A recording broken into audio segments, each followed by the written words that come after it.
Hello നമസ്കാരം. ഞാൻ കുട്ടപ്പായി. അപ്പോൾ നമ്മുടെ ഇന്നത്തെ സോഷ്യൽ മീഡിയ ഇൻഫ്ലുവൻസിനെ പറ്റിയാണ്.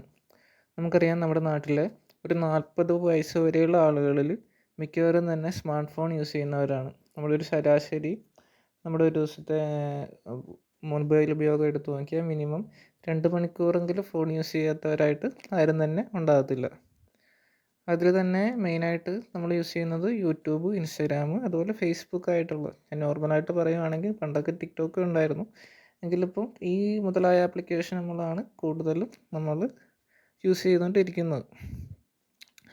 ഈ ഓരോ ആപ്ലിക്കേഷനിലും ഈ സോഷ്യൽ മീഡിയ ആപ്ലിക്കേഷനും അവരത് ഡിസൈൻ ചെയ്ത് വെച്ചിരിക്കുന്നത് അത് ഓരോ യൂസേഴ്സ്, അതായത് നമ്മൾ ഓരോ വ്യക്തികളെയും നമ്മളാണല്ലോ കൺസ്യൂമേഴ്സ്, അവരുടെ യൂസേഴ്സ് അത് ആ സോഷ്യൽ മീഡിയയിലേക്ക് കൂടുതലായി അട്രാക്റ്റ് ചെയ്യുന്നതിനും അതുപോലെ എങ്ങനെ അവരുടെ കൺസിസ്റ്റൻസ് ആയിട്ട് ആ പ്ലാറ്റ്ഫോമിനെ നമ്മൾ അവർക്ക് ഡിപ്പെൻഡൻ്റ് ആയിട്ട് നിൽക്കുക എന്നുള്ള പിടിച്ചു നിർത്താൻ വേണ്ടിയിട്ട് അതിനായിട്ട് അവർക്ക് ഡെഡിക്കേറ്റഡ് ആയിട്ടുള്ള സോഷ്യൽ എഞ്ചിനീയറിങ്ങും മാർക്കറ്റിങ്ങും അതുപോലെ തന്നെ സൈക്കോളജിക്കൽ എക്സ്പേർട്സിൻ്റെ പ്രത്യേക നിർദ്ദേശങ്ങളടങ്ങിയ ഒരു ലോജിക്കൽ അൽഗോരിതം വെച്ചാണ് ഇതൊക്കെ റൺ ചെയ്യുന്നത്. അതായത് ഇതൊരു ശരിക്കും പറഞ്ഞാൽ ബിസിനസ്സാണ്. നമ്മളിപ്പോൾ ഇൻസ്റ്റാഗ്രാം ഇങ്ങനെ സ്ക്രോൾ ചെയ്ത് പോവുകയാണെങ്കിലും 1 മണിക്കൂർ വേണമെങ്കിലും നമ്മൾ ഒന്ന് കണ്ണു ചിമ്മാതെ പോലും നമ്മൾ അതിനെ ഇങ്ങനെ തോണ്ടിക്കൊണ്ടേയിരിക്കും. അതായത് നമ്മൾ പോലും അറിയുന്നില്ല നമ്മുടെ ചുറ്റും എന്താ നടക്കുന്നതെന്ന്. അതുകൊണ്ട് ശരിക്കും പറഞ്ഞാൽ സോഷ്യൽ മീഡിയാസ് കൊണ്ട് നമുക്ക് ഒത്തിരി ഗുണങ്ങളുണ്ട്. അതുപോലെ അത് ഡിസൈൻ ചെയ്തിരിക്കുന്ന അവർക്കും ഉണ്ട് ഒത്തിരി ഗുണങ്ങൾ. എങ്കിലും ഈയിടെയായിട്ട് സോഷ്യൽ മീഡിയ യൂസേജ് നമുക്ക് ഒത്തിരിയേറെ ഗുണങ്ങളെക്കാളും പ്രശ്നങ്ങളും വരുത്തി വയ്ക്കുന്നുണ്ട്. അതിൽ നമുക്ക് ഫീൽ ചെയ്ത, അതായത് ഒട്ടുമിക്കവരുടെ ഇടയിലുണ്ടെന്ന് എനിക്ക് തോന്നിയ ഒരു കാര്യമാണ് ഈ ബ്രെയിൻ ഫോഗിങ്. അതായത് നമ്മുടെ ശാരീരിക മാനസിക ആരോഗ്യത്തിന് മസ്തിഷ്ക ആരോഗ്യമായിട്ട് ബന്ധമുണ്ട്. അതായത് മാനസിക ആരോഗ്യ പ്രശ്നങ്ങൾ, അതായത് വിഷാദം, ഉത്കണ്ഠ തുടങ്ങിയവയെല്ലാം മസ്തിഷ്കാരോഗ്യത്തിന് അപകടങ്ങളായിട്ടുള്ളവയാണ്. ബ്രെയിൻ ഫോഗ് എന്ന ഒരു രോഗാവസ്ഥ ശാരീരിക, മാനസിക, വൈകാരിക ആരോഗ്യത്തെ തീർച്ചയായിട്ടും ബാധിക്കുന്നുണ്ട്. അതായത് നമ്മുടെ സയൻറ്റിഫിക്കായിട്ട് പറയുന്നതാണെങ്കിൽ അതായത് നമ്മുടെ നാഡീ വ്യവസ്ഥയെ ബാധിക്കുന്ന ഗുരുതരമായ ഒരു മെഡിക്കൽ അവസ്ഥയാണ് ഈ ബ്രെയിൻ ഫോഗ്. ഇത് നമ്മുടെ കൊഗ്നിറ്റീവ് കഴിവുകളെ തടസ്സപ്പെടുത്തും. അതായത് മാനസികമായ ക്ഷീണം, അതുപോലെ ആശയക്കുഴപ്പം എന്നിവയൊക്കെയാണ് ഇതുമൂലം ഉണ്ടാവുക. അതുപോലെ മാത്രമല്ല ഒരു കാര്യത്തിൽ ശ്രദ്ധ കേന്ദ്രീകരിക്കാനായിട്ട്, അതുപോലെ ഏകാഗ്രത, ഓർമ്മ പ്രശ്നങ്ങൾ, വ്യക്തമല്ലാത്ത ചിന്തകൾ എന്നിവയ്ക്കും ബ്രെയിൻ ഫോഗ് ഇടയാക്കാറുണ്ട്. അതുപോലെ ഉറക്കമില്ലായ്മ, അതുപോലെ ഉത്കണ്ഠയും, അതായത് അമിതമായ സ്ട്രെസ്സും ഉത്കണ്ഠയും ഉണ്ടാകുന്നത് മാനസികാരോഗ്യത്തെ, അതുപോലെ ശരീരത്തിൻ്റെ പ്രതിരോധ സംവിധാനത്തെ വരെ ബാധിക്കുന്ന ഒന്നാണ്. അതുപോലെ നമ്മൾ ഫുഡ് കഴിക്കാതെ വരിക, കൃത്യമല്ലാത്തൊരു ഡയറ്റ്, ഒത്തിരിയേറെ ഹോർമോൺ മാറ്റങ്ങൾ, അങ്ങനെ ഒത്തിരി അനവധി രോഗങ്ങളുമൊക്കെ ഈ ബ്രെയിൻ ഫോഗിലൂടെ സംഭവിക്കുന്നുണ്ട്. ഇത് മെയിനായിട്ട് വരുന്നത് ഈ സോഷ്യൽ മീഡിയ യൂസേജിലൂടെയാണ് ഇപ്പം നമ്മൾ മെയിനായിട്ട് കണ്ടുകൊണ്ടിരിക്കുന്നത്. അതായത് നമ്മൾ സുഹൃത്തുക്കളായും പ്രിയപ്പെട്ടവരായിട്ട് കണക്ട് ചെയ്യാനും വീഡിയോകൾ കാണാനും ഒക്കെ ഈ വെറുതെ സമയം തള്ളി നീക്കുവാനോ നമ്മൾ സോഷ്യൽ മീഡിയ ഉപയോഗിക്കുന്നുണ്ടെങ്കിലും കഴിഞ്ഞ കുറേ കാലങ്ങളായി വിനോദത്തിൻ്റെ ജനപ്രീതി ഗണ്യമായി വർദ്ധിച്ചു വരികയാണ്. അതായത് കുട്ടികളിലും കൗമാരക്കാരിലും അതുപോലെ ചെറുപ്പക്കാർ മുതൽ മധ്യവയസ്കർ, അതൊരു 40 വയസ്സ് 45 വയസ്സ് വരെയുള്ളവരിലും ഒരുപോലെ ഇതിൻ്റെ ഉപയോഗം കാണപ്പെടുന്നുണ്ട്. സോഷ്യൽ മീഡിയ അത് മസ്തിഷ്കത്തിൽ ചെലുത്തുന്ന സ്വാധീനം കാരണം അവയുടെ പ്രത്യാഘാതം ശാരീരികവും മാനസികവുമായ തലങ്ങളിൽ അതിൻ്റെ ആസക്തി ജനിപ്പിക്കുന്നു. അപ്പോൾ തികച്ചും നിർദോഷമായി എന്ന് തോന്നുന്ന ഒരു ഹോബി എങ്ങനെയാണ് ഈ ആസക്തിയായി മാറിയതെന്ന് വെച്ച് കഴിഞ്ഞാൽ, ഈ ഹാർഡ്വെയർ യൂണിവേഴ്സിറ്റിയുടെ ഒരു പുതിയ പഠനം അനുസരിച്ച് ഒരു ആസക്തി ജനിപ്പിക്കുന്ന പദാർത്ഥം എടുക്കുമ്പോൾ ആ തലച്ചോറിനെ എങ്ങനെ ബാധിക്കുന്നുവോ അതേ രീതിയിൽ തന്നെ സോഷ്യൽ മീഡിയ നമ്മുടെ തലച്ചോറിനെ ബാധിക്കുന്നുണ്ട്. അതായത് മറ്റു തരത്തിലുള്ള പെരുമാറ്റ ആസക്തികൾ പോലെ സോഷ്യൽ മീഡിയ അമിതമായി ഉപയോഗിക്കുന്നത് നമ്മുടെ തലച്ചോറിനെ ദോഷകരമായ രീതിയിൽ സ്വാധീനിക്കും. സോഷ്യൽ മീഡിയ പല വിധത്തിൽ, അതായത് നിർബന്ധമായും അമിതമായും നമ്മൾ ഉപയോഗിച്ചേക്കാം. ചിലപ്പോൾ പോസ്റ്റുകളാകാം, ചിത്രങ്ങളാകാം, വീഡിയോകളാകാം എന്നിവയിലൂടെ നമ്മളിങ്ങനെ സ്ക്രോൾ ചെയ്യുന്നത് നമ്മുടെ ജീവിതത്തിൻ്റെ മറ്റ് മേഖലകളെയും അവയുടെ പ്രവർത്തനങ്ങളെയും ബാധിക്കാറുണ്ട്. അതായത് സോഷ്യൽ മീഡിയ ഉപയോഗിക്കുന്ന എല്ലാവർക്കും മേൽപ്പറഞ്ഞ ഒരു അഡിക്ഷൻ ഉണ്ടാകണമെന്നില്ല. ഈ പ്രവർത്തനം കൂടുതലും ആളുകൾ കൂടുതൽ എന്താ കൂടുതൽ ആളുകൾ അവരുടെ ജീവിതത്തിൻ്റെ ഒരു ഘട്ടത്തിൽ സോഷ്യൽ മീഡിയയിലേക്കുള്ള ഒരു ആസക്തി വളർത്തിയെടുത്തേക്കാം. അതായത് നമ്മൾ കണ്ടിന്യൂസ് യൂസിലൂടെ. ശരിക്കും പറഞ്ഞാൽ പൊട്ടത്തരായിട്ട് അങ്ങ് തോന്നുമെങ്കിലും ഈ റീൽസൊക്കെ ആണെങ്കിലും വിനോദമായിട്ട് തോന്നുമെങ്കിലും അത് യഥാർത്ഥത്തിൽ നമ്മുടെ തലച്ചോറിൽ കാര്യമായ സ്വാധീനം ചെലുത്തുന്നുണ്ട്.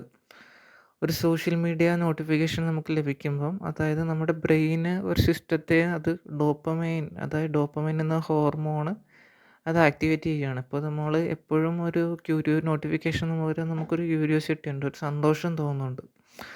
അപ്പം ഇങ്ങനെ ഈ വിവിധ ഭാഗങ്ങളിൽ നമ്മുടെ ബ്രെയിനിൽ ഉൽപ്പാദിപ്പിക്കപ്പെടുന്ന ഈ ഡോപ്പമൈൻ എന്ന രാസവസ്തു നമുക്ക് നമ്മുടെ മാനസികാവസ്ഥയെയും അതുപോലെ അതിൻ്റെ പ്രചോദനത്തെയും പ്രതിഫല ബോധത്തെയൊക്കെ നിയന്ത്രിക്കുന്നുണ്ട്. ഡോപ്പമൈൻ ഒരു വിധത്തിൽ പ്രതിഫലത്തേക്കാൾ പ്രതീക്ഷയാണ് നമ്മൾ ജനിപ്പിക്കുന്നത്. നമ്മുടെ ഫോണിൽ ആ നോട്ടിഫിക്കേഷൻ വരുമ്പോൾ അല്ലെങ്കിൽ നോട്ടിഫിക്കേഷൻ അതിൻ്റെ സൗണ്ട് കേൾക്കുമ്പോൾ അതെന്താണെന്നറിയാനുള്ളൊരു ആകാംക്ഷയായിരിക്കും നമുക്ക് എപ്പോഴും. ഈ നോട്ടിഫിക്കേഷൻ എന്തോ ആകാം, അതൊരു ടെക്സ്റ്റോ ഇമെയിലോ ട്വിറ്ററോ വാട്സപ്പ് മെസ്സേജോ എന്തോ, അങ്ങനെ നിരവധി ആപ്ലിക്കേഷനുകൾ നിരവധി നോട്ടിഫിക്കേഷൻ വരാമല്ലോ. അപ്പോൾ അത് പരിശോധിക്കുന്നവരെ അത് ആരിൽ നിന്നാണെന്നോ എന്തിനെക്കുറിച്ചാണെന്നോ അതിലെന്താണോ ഉണ്ടായിരിക്കുന്നതെന്ന് നമുക്ക് അറിഞ്ഞെന്ന് വരില്ല. ഈ നമുക്കൊരു ക്യൂരിയോസിറ്റി ഉണ്ടാവുമല്ലോ, അത് നമ്മുടെ ഡോപ്പമൈൻ്റെ ഉൽപ്പാദനത്തെ ഉത്തേജിപ്പിക്കുന്നുണ്ട്. അതുപോലെ സോഷ്യൽ മീഡിയ ഉപയോഗിക്കുന്നതിന് ശേഷം നമുക്ക് കൂടുതൽ ഡോപ്പമൈൻ ഉൽപ്പാദനം അനുഭവപ്പെടുമ്പോൾ നമ്മുടെ മസ്തിഷ്കം ഈ പ്രവർത്തനത്തിനെ ഒന്നായി തിരിച്ചറിയുന്നു. അത് നമ്മൾ വീണ്ടും ആവർത്തിക്കാൻ തലച്ചോറ് നമ്മളെ പ്രേരിപ്പിക്കുന്നു. നമ്മൾ സ്വന്തമായി ഒരു പോസ്റ്റ് ഉണ്ടാക്കി പോസിറ്റീവ് ഫീഡ്ബാക്ക് നേടുമ്പോഴെല്ലാം അത്തരമൊരു പ്രതികരണം കൂടുതൽ അനുഭവപ്പെട്ടേക്കാം. അതുപോലെ തന്നെ സോഷ്യൽ മീഡിയ ഉപയോഗിക്കുമ്പോൾ ഉണ്ടാകുന്ന പോസിറ്റീവ് വികാരങ്ങൾ തൽക്കാലത്തേക്കുള്ളത് മാത്രമാണ്. ഈ പോസിറ്റീവ് റീഇൻഫോഴ്സ്മെൻറ്റിൽ നമ്മുടെ മസ്തിഷ്കം ഏർപ്പെടുന്ന രീതി മറ്റ് ആസക്തികളിലും കാണപ്പെടുന്നുണ്ട്. സോഷ്യൽ മീഡിയ അതായത് മനുഷ്യ ബന്ധത്തെ അനുകരിക്കുന്നു. ഞങ്ങൾക്ക് ലൈക്കുകളും കമൻറ്റുകളൊക്കെ ലഭിക്കുമ്പോൾ ഡോപ്പമൈൻ റിലീസ് അത് കൂടുതലായിട്ട് പ്രേരിപ്പിക്കുന്നു. അതിനാൽ വീണ്ടും സോഷ്യൽ മീഡിയയിലേക്ക് കൂടുതൽ തിരിയാൻ നമ്മൾ നിർബന്ധിതരാകുന്നു. അതിനു വേണ്ടിയിട്ട് തന്നെയാണ് ഈ സോഷ്യൽ എൻജിനീയറിങ്ങും ഈ സൈക്കാട്രിക് എക്സ്പേർട്സ് വരെയും അതിൻ്റെ അൽഗോരിതത്തിൽ അത് ബിൽഡപ്പ് ചെയ്യുമ്പോൾ അവർ അതിന് വേണ്ടിയിട്ടാണ് കൂടുതലും ശ്രമിക്കുന്നത്, നമ്മൾ അവത്തിലേക്ക് എങ്ങനെ പിടിച്ചിരുത്താമെന്നുള്ളത്. അതുപോലെ ചില സന്ദർഭങ്ങളിൽ ജോലിയോ അസുഖമോ ഒക്കെ കാരണം നമ്മൾ ഒറ്റപ്പെടുകയാണെങ്കിൽ സോഷ്യൽ മീഡിയ ഇപ്പോൾ അതൊന്നും വേണ്ട, നമ്മൾ ചുമ്മാ ഇരിക്കുമ്പോൾ തന്നെ സോഷ്യൽ മീഡിയ നമ്മളെ വെൽക്കം ചെയ്യുകയാണ്, നമ്മൾ അവത്തിലേക്ക് പോവുകയാണ്. അതുപോലെ കൂടുതൽ ഇടപഴകുമ്പോൾ ഏകാന്തത കുറയ്ക്കാനായിട്ട് സഹായിക്കുന്ന ഒരു ഹെൽപ്പറായിട്ടാണ് നമ്മളിപ്പം, അതുപോലെ നമ്മുടെ ബ്രെയിൻ ഇപ്പോൾ ഓട്ടോമാറ്റിക്കായിട്ട് തിങ്ക് ചെയ്യണത്. നമുക്കൊരു മെൻ്റൽ ബ്രേക്ക് ആവശ്യമായിട്ട് വരുമ്പോൾ മസ്തിഷ്കം നമ്മുടെ സോഷ്യൽ മീഡിയയിലേക്ക് യൂസ് ചെയ്യാൻ ഒരു ഹെൽപ്പായിട്ട് സോഷ്യൽ മീഡിയയിലേക്ക് നൈസായിട്ട് ഓട്ടോമാറ്റിക്കായിട്ട് നമ്മൾ യൂട്യൂബിലേക്കോ അല്ലെങ്കിൽ ഇൻസ്റ്റാഗ്രാമിലേക്ക് മാറിപ്പോവുകയാണ് ചെയ്യുന്നത്. അതുപോലെ സോഷ്യൽ മീഡിയ നമ്മുടെ ഈ അടുത്ത് ഹാർഡ്വേർഡ് യൂണിവേഴ്സിറ്റി നടത്തിയ ഒരു പഠനത്തിൽ പറയുന്നത് സോഷ്യൽ മീഡിയ പ്ലാറ്റ്ഫോമുകൾ എന്തുകൊണ്ടാണ് ഇത്രയും ജനപ്രീതി ആർജിച്ചത്, നിരവധി ആളുകൾക്ക് വളരെയധികം അഡിക്ഷൻ ഉളവാക്കുന്നു എന്നതിൻ്റെ തെളിവുകൾ കാണിച്ചിട്ടുണ്ട് അവർ. അതായത് ഒരു കൂട്ടം പരീക്ഷണങ്ങളിലൂടെ ഗവേഷകർ മനസ്സിലാക്കിയത് തങ്ങളെക്കുറിച്ചുള്ള വിവരങ്ങൾ വെളിപ്പെടുത്തുന്നത് ഭക്ഷണം കഴിക്കുന്നതിലൂടെയോ പണം സമ്പാദിക്കുന്നതിലൂടെയോ ലൈംഗിക ബന്ധത്തിൽ ഏർപ്പെടുന്നതിലൂടെ ലഭിക്കുന്ന അതേ ആ ഒരു കിക്ക് ബന്ധപ്പെട്ട തലച്ചോറിൻ്റെ അതേ ഭാഗത്ത് സജീവമാക്കുന്നു എന്നാണ്. അതായത് ഈ സോഷ്യൽ മീഡിയ യൂസിലൂടെ നമുക്ക് ഈ സെയിം കാര്യങ്ങൾ നമുക്ക് അതുപോലെ ഹാപ്പിനെസ് കിട്ടുന്നു. എന്നിരുന്നാലും സ്വയം വെളിപ്പെടുത്തൽ ഒരു പ്രതിഫലദായകമായ അനുഭവമായാണ് നമ്മുടെ മസ്തിഷ്കം കണക്കാക്കുന്നതെന്ന് പഠനം വ്യക്തമാകുന്നു. ആളുകളെ തങ്ങളെക്കുറിച്ച് സംസാരിക്കുമ്പോൾ റിവാർഡുമായി ബന്ധപ്പെട്ട തലച്ചോറിൻ്റെ ഭാഗങ്ങൾ അതിതീവ്രമായ രീതിയിൽ മുഴങ്ങുന്നതായി ഗവേഷകർ കണ്ടെത്തി. എന്നാൽ അവർ മറ്റൊരാളെക്കുറിച്ച് സംസാരിക്കുമ്പോൾ അകത്ത് തീവ്രമായി മുഴങ്ങുന്നില്ല എന്നതും എടുത്തു പറയേണ്ടതാണ്. അതിനാൽ മറ്റുള്ളവരായി ബന്ധം നിലനിർത്താൻ സോഷ്യൽ മീഡിയ ഉപയോഗിക്കുന്നത് മാത്രമല്ല, നമ്മുടെ ആത്മാഭിമാനം ബോധം വർദ്ധിപ്പിക്കാനുള്ള ഒരു മാർഗമായി നമ്മൾ ഇതിനുപയോഗിച്ച് വരുന്നുണ്ട് ഇപ്പോൾ ഈയിടെയായിട്ട്. ശരിക്കും പറഞ്ഞാൽ സോഷ്യൽ മീഡിയ ഉപയോഗം സാധാരണയായി നിരുപദ്രവകരമാണെങ്കിലും അതിനെ അമിതമായി ആശ്രയിക്കാതിരിക്കുകയും അത്യധികമായ ആസക്തി ഉണ്ടാകാതിരിക്കുകയും ചെയ്യേണ്ടത് പ്രധാനപ്പെട്ട ഒന്നാണ്. വളരെയധികം സോഷ്യൽ മീഡിയ പ്രവർത്തനം അക്കാദമിക് തലങ്ങളിലും വ്യക്തിബന്ധങ്ങളിലും ഒരാളുടെ ജീവിതത്തിൻ്റെ മറ്റ് തലങ്ങളിലും പല രീതിയിലും ബാധിച്ചേക്കാം. സോഷ്യൽ മീഡിയയിൽ ഇടയ്ക്കിടെ ശ്രദ്ധയിലെത്തുന്നത് ദോഷകരമാണെന്ന് പറയാൻ സാധ്യമല്ല. എന്നിരുന്നാലും സോഷ്യൽ മീഡിയ അമിതമായി ഉപയോഗിക്കുമ്പോൾ നെഗറ്റീവ് ഇഫക്റ്റുകൾ പരിഗണിക്കേണ്ടതുണ്ട്. ഉപയോക്താക്കളുടെ യാഥാർത്ഥ്യബോധത്തെ ദോഷകരമായി സോഷ്യൽ മീഡിയ ബാധിക്കുന്നു. സോഷ്യൽ മീഡിയ ലോകത്തിൽ കാര്യമായ സ്വാധീനം ചെലുത്തുന്നത് കാരണം ഉപയോക്താക്കളും അവരെ സ്വാധീനിക്കുന്നവരും ഇതിനെ അത്യധികം ഗ്ലാമർ ചെയ്യുമ്പോൾ അവ മാനസികാരോഗ്യത്തെ പ്രതികൂലമായി ബാധിക്കുന്നു. ഈ അവസരത്തിൽ അത് അത്യധികം മാരകമായേക്കാം.